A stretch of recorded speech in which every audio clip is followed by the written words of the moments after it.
এবারও রাজি আছেন তার জন্য একটা করতালি হয়েছে। রিমার খালিদের সম্মানিত director and mega star Shakib Khan.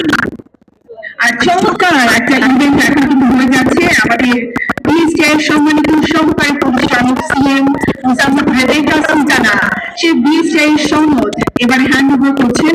Actually আমি এটাকে বলবো মাহেন্দ্র খান একটি কোম্পানির জন্য কসমেটিক্স প্রোডাক্টের জন্য এটা কিন্তু বড় একটা প্রাপ্তি, যে প্রাপ্তি বাংলাদেশের অতি অল্প সময়ে রিমা খানের করে রেখেছে। তো রিমা খানের থেকে একটা জোরে চিৎকার শুনো। Thank you. চিৎকারটা এত আসছে।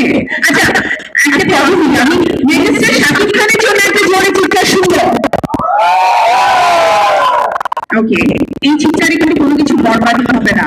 সো বরবাদ হতে হলে চিৎকার আরো জোরে হতে হবে। এবারে সেই মাহিদুর খানকে আমরা সবাই মিলে আমি বলবো এটাকে স্মৃতির পাতায় আটকে রাখার জন্য কিছু সেশন হয়ে গেল। আমি শাকিব খান আপনাকে অনুরোধ জানাবো আবারও নিজের আসন গ্রহণ করার জন্য। Thank you. আচ্ছা, আজকে আমাদের মেগা স্টারের লুক কেমন লাগছে?